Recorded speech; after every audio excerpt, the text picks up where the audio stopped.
Hello students, welcome back to Shubham lecturer channel. तो student, आज मैं आपके लिए लेकर आया हूँ 12th हिंदी का एक और महत्वपूर्ण वीडियो।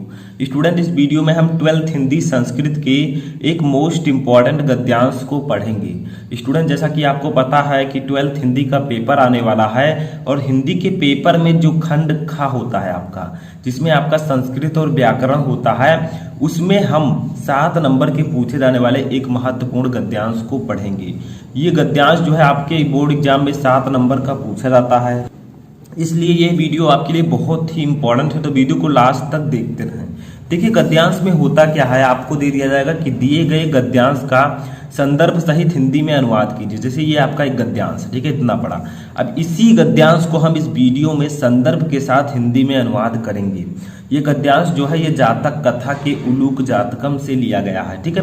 अब बहुत सारे स्टूडेंट सोचते हैं कि संस्कृत भाषायाम महत्वम, महामना मालवीय, इन्हीं चैप्टर से गद्यांश आएंगे, लेकिन ऐसा नहीं है। ये सब जो चैप्टर हैं इनसे भी गद्यांश पूछे जाते हैं, क्योंकि ये चैप्टर वैसे ही नहीं दिए गए हैं। देखिए, हम इस गद्यांश को हिंदी मीनिंग के साथ, ठीक है, जिस तरह आपको बोर्ड एग्जाम में लिखना है सेम उसी तरह हम इस वीडियो में सॉल्व करेंगे।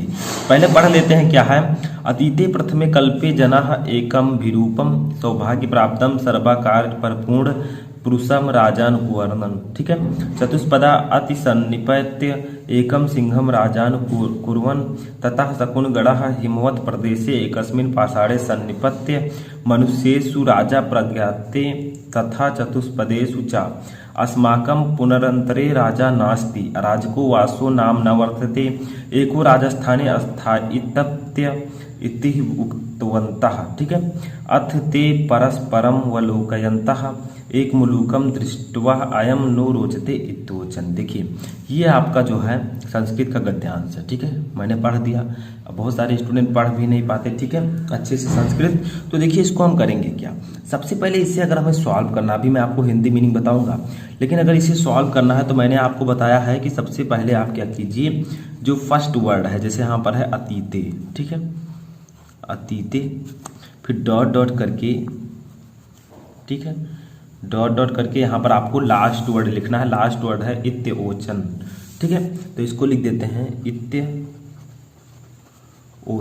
ठीक है। तो ये आपका लास्ट वर्ड है। पहले इसे इसलिए लिखना है ताकि एग्जामिनर को पता चल सके। 2 गद्यांश आपको दिए जाएंगे, एक करना होगा, तो उसे कैसे पता चलेगा एग्जामिनर को कि आपने किस गद्यांश को किया है, ठीक है। तो इस प्रकार से लिख देंगे तो उसे पता चल जाएगा। तो देखिए, इस प्रकार से डॉट डॉट करने के बाद आपको लिखना है सबसे पहले संदर्भ, ठीक है, हेडिंग डालना है संदर्भ। तो संदर्भ को अच्छे से हेडिंग डालना है आपको इस प्रकार से, ठीक है। अब आपको लिखना है कि ये किस पाठ से लिया गया है, ठीक है। तो आपको लिखना है यह गद्यांश, यह गद्यांश, या आप लिख सकते हैं प्रस्तुत गद्यांश, ठीक है, हमारी पाठ्य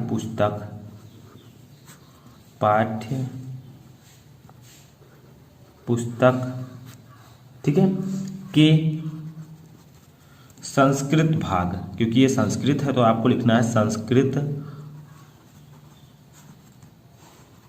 भाग में संकलित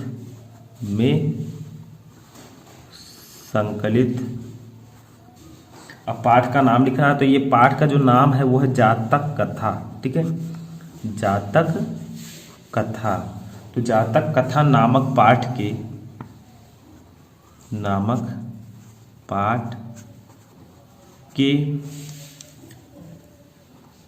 उलूक जातकम, ठीक है, जो आपके सिलेबस में जातक कथा चैप्टर है उसमें 2 पार्ट हैं, 2 शीर्षक हैं, एक उलूक जातकम, एक नृत्य जातकम, ठीक है। तो ये आपका उलूक जातकम शीर्षक से उद्धृत है, ठीक है, उद्धृत है का मतलब लिया गया है। तो इस प्रकार से आपको लिखना है, डैश है आपका इस प्रकार।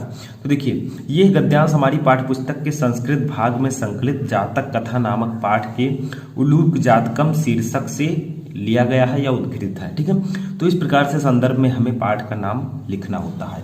अब हम लिखेंगे इसका हिंदी व्याख्या। तो यहाँ पर हमें हेडिंग डालना है अनुवाद, ठीक है, अनुवाद। अब अनुवाद हमने हेडिंग डाल दिया इस प्रकार से, ठीक है। अब इसका हिंदी अनुवाद चलिए हम जान लेते हैं। देखिए जो मैं पढ़ाऊंगा वही मैं लिखाऊंगा।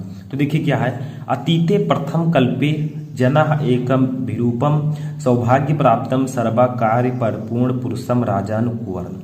ठीक है, यानी कि अतीते प्राचीन काल में, प्रथमे कल्पे प्राचीन काल में, प्रथम कल्प में, ठीक है, जनः मनुष्यों ने एकम विरूपम एक सुंदर, ठीक है, रूपम मतलब एक सुंदर, सौभाग्य प्राप्तम यानी कि सौभाग्य से प्राप्त, समस्त सुलक्षणों से युक्त, ठीक है, सौभाग्य प्राप्तम का मतलब सौभाग्यपूर्ण, ठीक है, सर्वाकार परिपूर्णम यानी कि सभी कार्यों से परिपूर्ण, अर्थात सभी सुलक्षणों से युक्त, जिसके पास सभी प्रकार के लक्षण हो। पुरुषम पुरुष को राजानम कुर्वन, ठीक है, यानी कि राजा बनाया, ठीक है।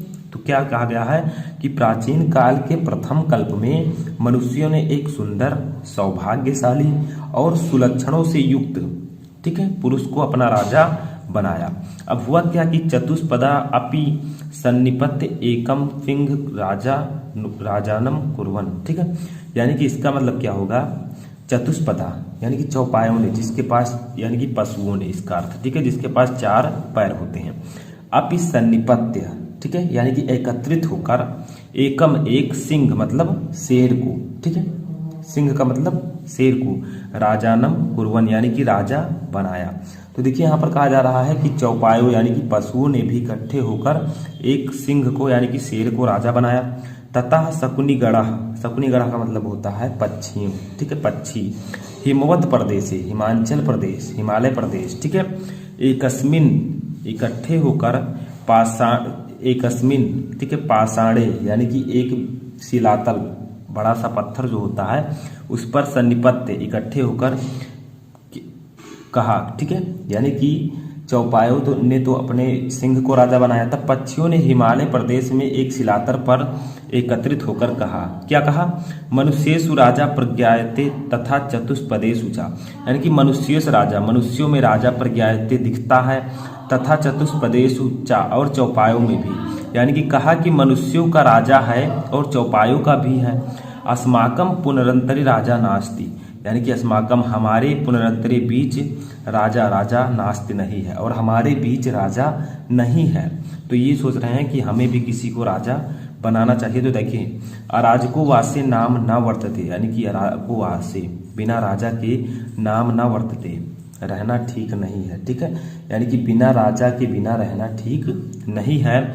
आगे देखिए, एको राजस्थाने स्थापितः इति उक्तवन्तः, यानी कि एको राजस्थाने, एक को राजा के स्थान पर यानी कि राजा के पद पर, स्थापित यानी कि नियुक्त, इति उक्तता करना चाहिए, यानी कि किसी एक को राजा के स्थान पर नियुक्त करना चाहिए।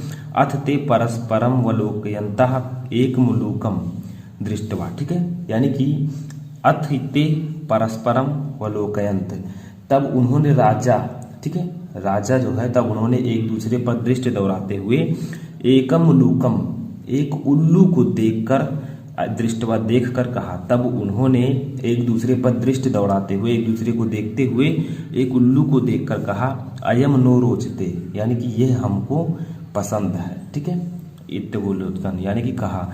तो ये इस प्रकार से आपको इसका हिंदी लिखना है। क्या कहा गया है कि प्राचीन काल के प्रथम कल्प में मनुष्यों ने एक सुंदर, सौभाग्यपूर्ण और सुलक्षणों से युक्त पुरुष को राजा बनाया। चौपायों ने भी एक सिंह को राजा बनाया।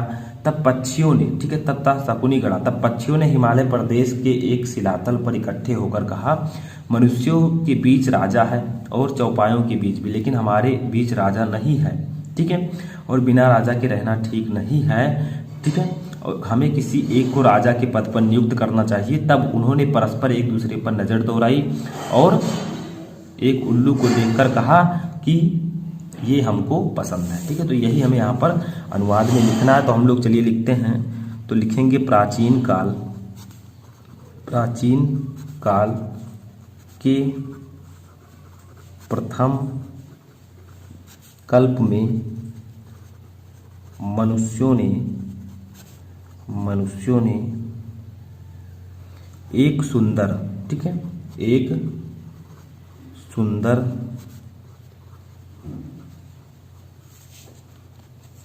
सौभाग्यशाली,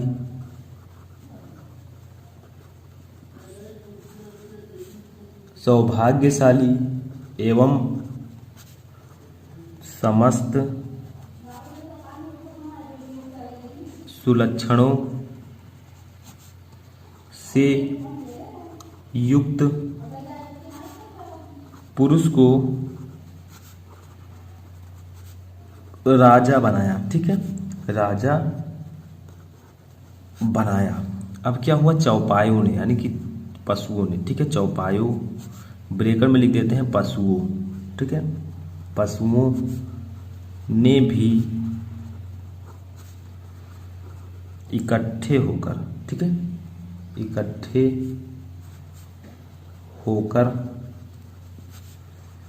एक सिंह को, सिंह का मतलब शेर, ठीक है, एक सिंह को राजा बनाया। ठीक है, तब पक्षियों ने हिमालय प्रदेश में एक शिलातल, ठीक है, शिलातल का मतलब होता है बड़ा सा पत्थर, ठीक है, पर इकट्ठे होकर कहा, पर इकट्ठे होकर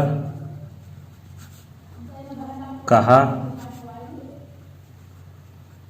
मनुष्यों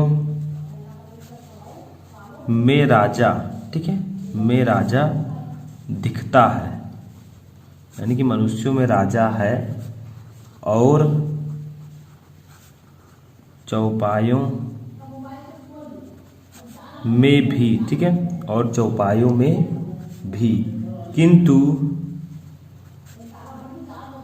किंतु हमारे बीच राजा नहीं है।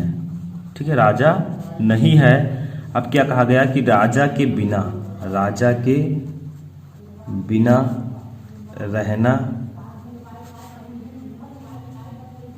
ठीक नहीं, राजा के बिना रहना ठीक नहीं, हमें भी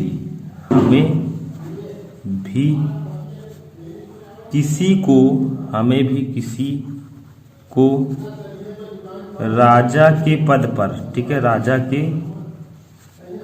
पद पर नियुक्त करना चाहिए। ठीक है, हमें भी किसी को राजा के पद पर नियुक्त करना चाहिए, हमें भी किसी को राजा के पद पर नियुक्त करना चाहिए। तब उन्होंने एक दूसरे पर, ठीक है, एक दूसरे पर दृष्टि दौड़ाते हुए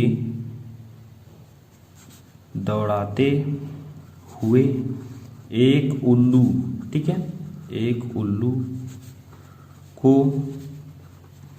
देखकर कहा, क्या कहा, यह हमको पसंद है। ठीक है, यानी कि उन्होंने कहा ये हमको पसंद है।